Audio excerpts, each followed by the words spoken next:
నమస్కారం. ఆగస్టు నెలలోని ద్వాదశ రాశుల యొక్క 12 రాశుల యొక్క వారి ఫలితాలు శుభ అశుభ ఫలితాలు ఏ విధంగా ఉన్నాయి, అలాగే వాటి యొక్క గ్రహ స్థితులు ఏ విధంగా ఉన్నాయి అనే వాటి గురించి తెలియచేయడానికి ఈ రోజు స్టూడియోలో మనతో పాటు ఉన్నారు ప్రముఖ జ్యోతిష వాస్తు పండితులు బ్రహ్మశ్రీ డాక్టర్ నాయకంటి మల్లికార్జున శర్మ గారు. మరి గురువు గారితో మాట్లాడి ద్వాదశ రాశులను 12 రాశుల యొక్క గ్రహ స్థితులు ఏ విధంగా ఉన్నాయి, మరి శుభ అశుభ ఫలితాలు ఏ విధంగా ఉన్నాయి అనే వాటి గురించి అయితే తెలుసుకుందాం. నమస్కారం గురుగారు. గురుగారు, తులారాశి వారికి వచ్చేసి ఆగస్టు మాసంలోని మరి వీరి యొక్క గ్రహస్థితి అనేది ఏ విధంగా ఉండబోతుంది, అలాగే వీరికి ఈ మాసంలో వచ్చేసి ఎలా ఉండబోతుంది, మరి ముఖ్యంగా చూసుకున్నట్లయితే ఆదాయం పరంగా మరి వీరికి ఖర్చులు కూడా ఈ ఆగస్టు మాసంలోని మరి వీరికి ఎలా ఉండబోతున్నాయి ఏంటి అనే వాటి అన్నిటి గురించి అయితే మాకు ఒక్కసారి తెలియచేయండి గురువుగారు. ఓం శ్రీ గురుభ్యో నమః. తులారాశి వాళ్ళకి ముఖ్యంగా గ్రహస్థితి అంతా కూడా మనం చూసినట్లయితే వ్యయస్థానంలో కేతు యొక్క సంచారం, లాభస్థానంలో బుధుడు శుక్రుడు రవిగ్రహాల యొక్క సంచారం చేయటం తులారాశి వాళ్ళకి. మిగతా గ్రహాలన్నీ కూడా తులా, వృశ్చికం, ధనస్సు, మకరం, కుంభం. పంచమ స్థానంలో కుంభరాశిలో శని సంచారం, శని వక్రగతిలో ఉండటం చతుర్థ స్థానం యొక్క ప్రభావం పడే అవకాశాలు ఎక్కువ ఉంటుంది. షష్టమ స్థానం రాహు సంచారం, అష్టమ స్థానంలో గురువు కుజుడు యొక్క సంచారం జరుగుతుందమ్మా. అంటే తులారాశి వాళ్ళకు వచ్చేటప్పటికల్లా వాళ్ళకి లాభస్థానంలో శుక్రుడు బుధుడు ఉండటం, ఆగస్టు మధ్యలో రవి కూడా చేరటం జరుగుతుంటుంది.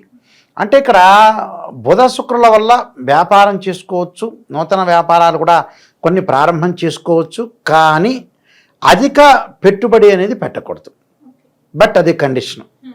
అలానే వివాహ శుభ కార్యక్రమాలు జరిగే అవకాశాలు ఎక్కువగా ఉండటం, అంటే శుభ కార్యక్రమాలు నిర్వహణ చేయటం, స్త్రీ పురుషులకు ఎవరైనా సరే మంచి సంబంధము, అలానే మంచి సంబంధంతో పాటు అబ్బాయి కానీ అమ్మాయి కానీ మంచి ప్రవర్తన కలిగిన వ్యక్తులు, అలానే సుసంపన్నమైన అంటే సంపన్నం గల కుటుంబంలోంచి అబ్బాయికి అమ్మాయి, అమ్మాయికి అబ్బాయి వచ్చే అవకాశాలు ఎక్కువగా ఉంటాయి.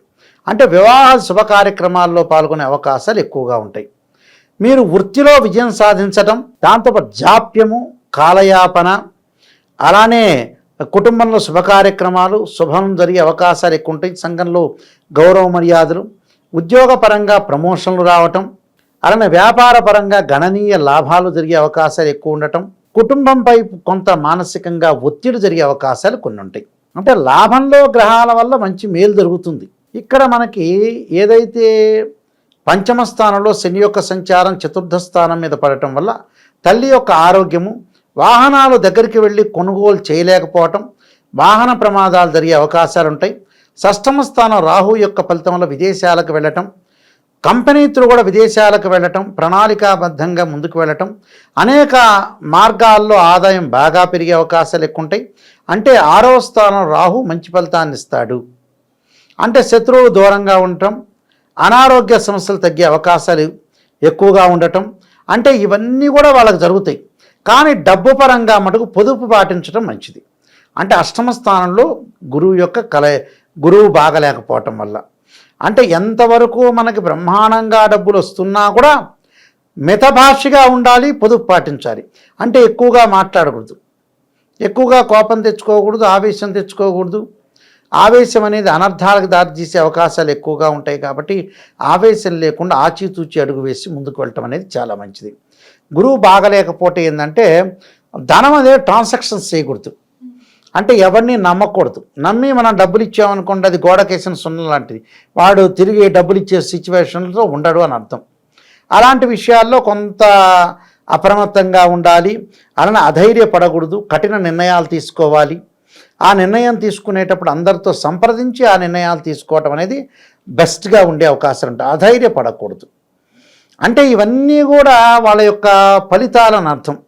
అష్టమ స్థానంలో కుజుడి యొక్క ఫలితం వల్ల కూడా ప్రయాణాలు చేసేటప్పుడు గాయాలు, శరీరంలో రుగ్మతలు, దీర్ఘకాలిక వ్యాధులు ఉన్న వాళ్ళు కొద్దిగా జాగ్రత్త పడటం అనేది చాలా మంచిది.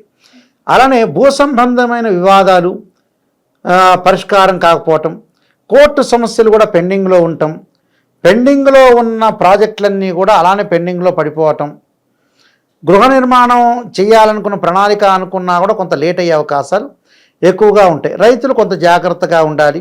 అలానే కెమికల్ కంపెనీ వాళ్ళు కానీ మెడికల్ ల్యాబొరేటరీస్ విషయంలో కూడా కొద్దిగా జాగ్రత్తగా అవసరం అనేది ఉంటాం. అలానే బంధుమిత్రులతో ఆనందం ఉంటుంది, ధన కనక వస్తులాభం కలిగే అవకాశం ఉంటుంది, సుఖశాంతులు కూడా కలిగే అవకాశాలు ఎక్కువ ఉంటాయి. ఏమిటి వీళ్ళకి కారణం ఏంటంటే తులారాశి వాళ్ళకి ఏకాదశ స్థానంలో 10వ తారీఖు నుంచి కూడా వాళ్ళకంటే ఆగస్టు 1వ తారీఖు నుంచి బుధ శుక్రుల యొక్క కలయిక మంచిది. అలానే దాని తర్వాత రవి కూడా కలవటం వల్ల కూడా ఈ 3 గ్రహాలు సంపూర్ణంగా సుఫలితాన్ని ఇస్తారు. అలానే రాహు కూడా సంపూర్ణంగా సుఫలితాన్ని ఇవ్వటం వల్ల వాళ్ళకు మంచి పరిణామాలు జరిగే అవకాశాలు ఉంటాయి.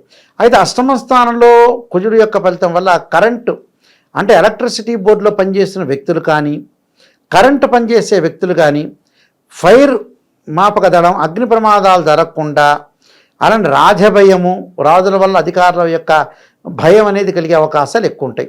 అంటే ఈ విషయాలన్నిట్లో కూడా కొంత జాగ్రత్తగా ఉండాలి మనం. అంటే జీవితంలో ఎప్పుడు కూడా మనం జాగ్రత్తగా ఉండి ముందుకు వెళ్తేనే మంచి జరిగే అవకాశాలు ఎక్కువగా ఉంటాయి. అంటే రకరకాల వ్యక్తులతోటి కలహాలు చేసుకోకూడదు, నీచ మగవాళ్ళతోటి కలహాలు ఇవన్నీ కూడా మనం చూసుకోవాలి. అంటే మంచి వాళ్ళు ఎవరు, చెడ్డవాళ్ళు ఎవరు బేరీజ్ వేసుకొని ముందుకు వెళ్ళాలి. ఎప్పుడూ కూడా మనం రెండింటినీ కూడా అన్వయించుకొని ఎక్కడ మంచి ఉంటుంది, ఎక్కడ చెడు ఉంటుంది అనేది క్లారిఫికేషన్ చేసుకోవాలి. ఒక చోట మంచి ఉందంటే ఇంకో చోట చెడు ఉంటుంది, ఇంకో చోట చెడు ఉంటే ఇంకో మంచి ఉంటుంది. తర్వాత రోజుల్లో చెడ్డవాడు మంచివాడుగా మారచ్చు, మంచివాడు చెడ్డవాడుగా కూడా మారచ్చు. కాలం అనేది ఒకే రకంగా ఉండదు, ఎప్పుడు కూడా కాలం మారిపోతుంటుంది. అందువల్ల కొంతగా డబ్బులు ఇచ్చే విషయంలో, ట్రాన్సాక్షన్స్ చేసే విషయంలో మటుకు కొంత జాగ్రత్తగా ఉండాలి. విందులు, వినోదాలు, దానితో పాటు వీళ్ళు తీర్థయాత్రలకు వెళ్ళటం, పుణ్యక్షేత్రాలకు తిరిగే అవకాశాలు, పుణ్య కార్యక్రమాలు అమలు చేసే అవకాశాలు కూడా ఎక్కువగా ఉన్నాయి. అంటే వృత్తిలో విజయం సాధిస్తారు. విద్యార్థుల మటుకు అతి కష్టం మీద ఏకాగ్రత సాధిస్తారు. అంటే చదువు పట్ల ఆసక్తి బాగా ఎక్కువ చూపించాలి వాళ్ళు. అనవసరంగా ఆసక్తి చూపించుకోకుండా వేరే వ్యాపకాల మీద వెళ్ళటం వల్ల కూడా కొన్ని ఇబ్బందికరమైన పరిస్థితులు వచ్చే అవకాశాలు ఎక్కువ ఉంటాయి. అంటే అనవసరమైన ఇబ్బందులు లేకుండా ప్రతిదాన్ని కూడా వాళ్ళు పోటీతత్వంతో ముందుకు వెళ్ళాలి. అలానే చదువు మీద బాగా కాన్సన్ట్రేషన్ చేసి ముందుకు వెళ్తే మంచి ఆలోచన సరళి బాగా పెరిగే అవకాశాలు ఎక్కువగా ఉంటాయి. దానితో పాటు వీళ్ళకి స్త్రీలకి నూతన విధానాలు, నూతనంగా ఆలోచించేయటం, ప్రతి పనిలో కూడా అనుకూలంగా చూసుకునే అవకాశాలు ఎక్కువ ఉంటాయి. అంటే స్త్రీలు కూడా బలోపేతం అవ్వటం, వ్యాపార రంగాల్లో కానీ, ఉద్యోగ రంగాల్లో కానీ విశేషమైన కృషి చేసి ముందుకు వెళ్ళే అవకాశాలు బాగా ఎక్కువగా ఉంటాయి. కానీ కొన్ని పరిహారాలు చేసుకొని ముందుకెళ్ళటం అనేది మంచిది. అంటే 4 గ్రహాలు అనుకూలంగా ఉన్నాయి. రవి, బుధ, శుక్రగ్రహాలు, రాహుగ్రహం అనేది పరిపూర్ణంగా వీళ్ళకి అనుకూలంగా ఉండే అవకాశం అనేది ఖచ్చితంగా ఉంటుందమ్మా. ఓకే గురుగారు, మరి తులారాశి వారికి వచ్చేసి ఈ ఆగస్టు మాసంలోని వీరికి ఇంకా ఫలితాలు అనుకూలంగా రావాలి అన్నా కానీ, వీరు అనుకున్న పనులు జరగాలి అంటే మరి ఏ దేవుని ఆరాధించి ఎటువంటి పరిహారం చేసుకుంటే వీరికి అనుకున్న ఫలితాలు జరుగుతాయి? దత్తాత్రేయ స్వామి యొక్క పారాయణం చేయటం, దత్త కవచం ఒకటి, జగద్గురు ఆదిశంకరాచార్య వారి యొక్క విరచితమైన శ్రీ కనకధారా స్తోత్ర పారాయణం చేయాలి. అలానే శ్రీ దారిద్ర్య దహన స్తోత్ర పారాయణం చేయటం ఒకటి, గురువుల్ని ఆరాధన చేయటం. అలానే దేవానాంచ ఋషీనాంచ గురుకాంచన సన్నిభం బుద్ధిమతం త్రిలోకేశం తమ్ నమామిం బృహస్పతి అనే మంత్రాన్ని కూడా చక్కగా చదువుకోవటం వల్ల వాళ్ళకు మంజరి అవకాశాలను. శనగలు దానం చేయటం మంచిది. శనగలతోటి ఏదైనా వంటకం ఉంటే అలాంటిది భక్తులందరికీ కూడా దేవాలయంలో ప్రధాన అర్చకులకు ఇచ్చి స్వామివారికి సమర్పించి అందరికీ కూడా భక్తులందరూ కూడా పంచడం వల్ల కూడా గురువు యొక్క దోషం పోయే అవకాశాలు ఖచ్చితంగా ఉంటాయమ్మా. ఓకే గురుగారు, తులారాశి వారికి వచ్చేసి ఆగస్టు మాసంలోని ఫలితాలు ఏ విధంగా ఉన్నాయి, మరి శుభ అశుభ ఫలితాలు అన్నిటి గురించి అయితే మాకు తెలియజేశారు. ధన్యవాదాలు గురుగారు.